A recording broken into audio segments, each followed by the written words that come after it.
Ah non, la première fois, c'est le Seigneur Jésus-Christ, même Jean-Baptiste, avec qui il fait remplir de l'esprit, tel le bon de sa mère.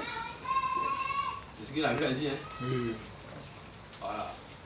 La première fois là, c'est Jean-Baptiste qui attend, on veut dire ça.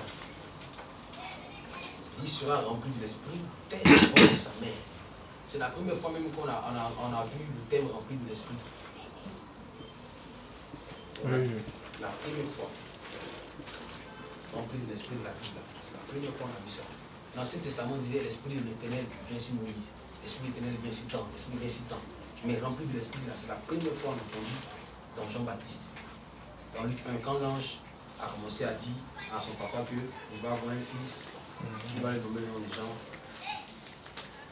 Il va dire ça, le nom de Jean-Baptiste.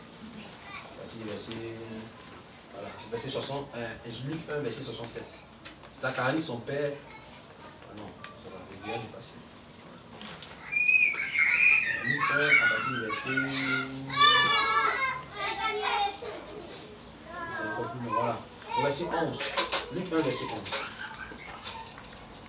Alors un ange du Seigneur apparut à Zacharie et se tint debout à droite de l'autel des parfums. Zacharie fut troublé en le voyant, et la frayeur s'emparant de lui. Mais l'ange dit, ne crains point Zacharie, car ta prière a été exaucée.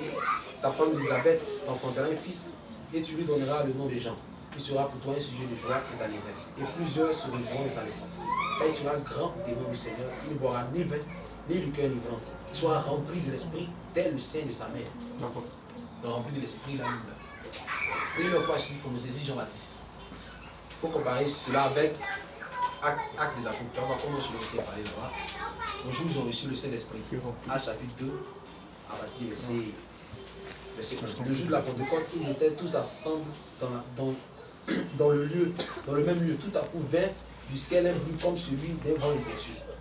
Et il remplit toute la maison où il était assis. Des langues semblables à des flammes de feu leur apparurent séparées les unes des autres et se posaient sur eux. Ils furent tous remplis du Saint-Esprit. La première fois, celui parlait, c'est Jean. C'est Jean-Baptiste. La première fois rempli du Saint-Esprit. On a la deuxième question. C'est au niveau des Jean 3, verset 29. Là-bas, on parle de l'ami de l'époux et l'épouse.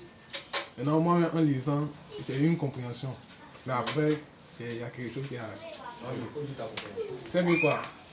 Il compare l'ami de l'époux comme les apôtres. Parce que autrefois, il a dit, si l'ami de l'époux est avec... si l'époux est avec l'ami de l'époux, alors à quoi sert de génie?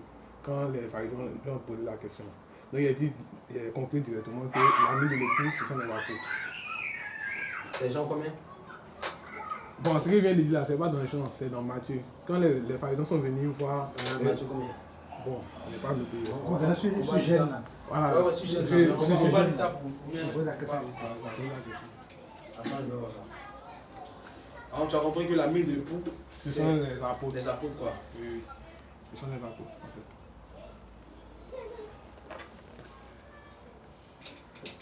Jean 3, bon, Jean 3, 29. Jean 3, 29. On va lire ça. Mais le problème là, c'est que quoi? Si les apôtres sont l'ami de l'époux, alors ça revient à dire que les apôtres ne font pas partie de l'épouse. Tu vois, non? Donc, ils ne comprenaient pas trop. Mais ils voulaient aussi savoir aussi si les Abraham et autres, est-ce qu'eux aussi font partie de l'épouse ou bien l'épouse commence à partir de Jésus-Christ pour aller. Voilà, l'Abraham là, non. L'épouse là, ça fait partie du moment où Christ vient avec son message. Hein? L'épouse là même, Israël fait partie de l'épouse. Une partie d'Israël. Quand Jésus vient sur la terre là, et qu'il fait son ministère là, vous savez qu'il a dit, vous n'allez pas vers les brebis des deux nations, mais allez-y seulement vers les brebis d'Israël. Il était venu seulement pour eux. Dès qu'il meurt là, et qu'Israël le rejette là, c'est le temps des nations qui souffrent. Paul, Pierre, tout ça là, c'est l'épouse. C'est l'épouse. Les Paul, tout ça là, il faut partie de l'épouse. Parce que l'épouse là, ça fait partie d'Israël, c'est Israël et les nations. Du moment où Israël rejette Jésus-Christ, c'est l'épouse. Maintenant les Abraham là, eux c'est les siens de l'Ancien Testament. La Bible dit même que quand Jésus est ressuscité, il est ressuscité avec eux. Mais eux sont déjà ressuscités. Non, mais je ne pense pas qu'ils font partie de l'épouse. Donc revenons à l'ami de l'époux là. Voilà. Qu'est-ce que tu dis, les apôtres font partie de l'épouse. Maintenant l'ami de l'époux. Non, l'ami de l'époux. L'ami de l'époux. Ça ici même, voilà. Les gens ont répondu, un homme, voilà. Oh, c'est les gens qui parlent. Hein. Celui à qui appartient l'épouse, c'est l'époux. Mais l'ami de l'époux qui se tient là et qui l'entend éprouve une grande joie à cause de la voix de l'époux. Aussi cette joie qui est la mienne est parfaite. Ici, Jean montre que c'est lui l'ami de l'époux. Il faut qu'il croise et que moi je diminue. Oh, c'est Jean qui est l'ami de l'époux. Donc, c'est lui à qui appartient l'épouse, c'est l'époux. Mais l'ami de l'époux qui se tient là et qui l'entend éprouve une grande joie à cause de la voix de l'époux. Aussi cette joie qui est la mienne est parfaite. C'est Jean qui est l'ami de l'époux. Donc Jean n'est pas de l'épouse. C'est juste en fait comprendre en fait. Oh, l'épouse quoi. L'épouse. Jean là, lui, il faut vraiment dire qu'il a servi de pont entre l'Ancien et le Nouveau Testament. C'est lui qui présente Jésus aux croyants. C'est l'ami de l'époux. Mais bon, je ne sais pas. Parce qu'en la parole, on a voulu mon frère. Tu dis, tu sais pas, on va pas dire non, tu sais ou non, c'est pas dans ça. S'il fut rempli de l'esprit dès le ventre de sa mère, il peut être de l'épouse. C'est pas moi ici qui pouvait me dire qu'il n'est pas de l'épouse. Je ne sais pas.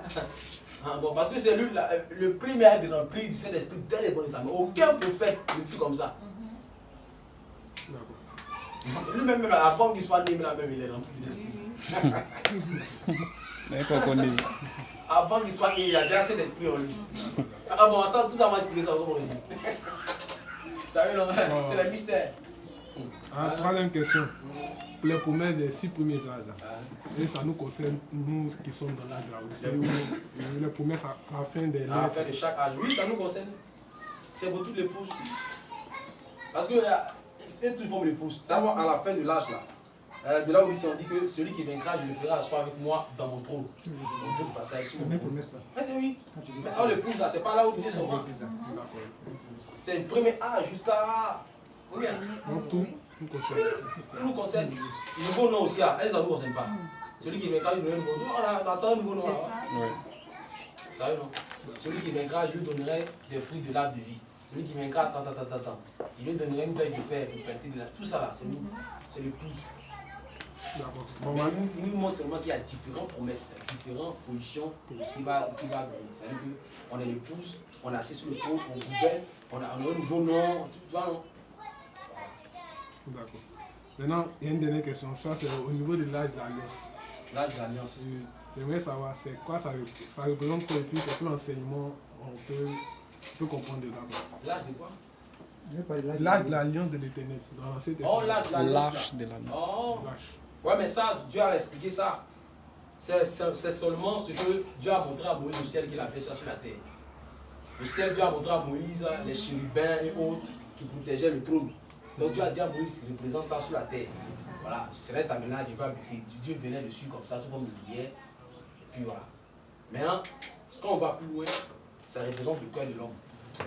Le corps de l'homme. Le cœur de l'homme. Parce que Dieu siège au trône de l'homme. Trois parties du tabernacle, pavillon extérieur, le très saint, le corps, l'esprit, l'âme. C'est l'homme. On peut utiliser ça pour enseigner. Tout cela, ça nous concerne. Dieu construit, il est en train de construire l'homme. C'est bon.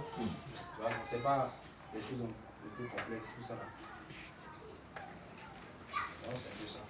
J'espère que répondez-moi à des questions. Oui, c'est bon. Non, la mine de l'époux là, c'est Jean. Aujourd'hui aussi, la mine de l'époux, c'est un malade. C'est la même chose qui se passe dans Matthieu 6. Au milieu de la nuit, il y a voici l'époux, la mine de l'époux. Donc nous sommes le plus. Donc lui, il est la mine de l'époux. Après, il connaît l'époux. Ok. Donc, nous allons faire le prendre.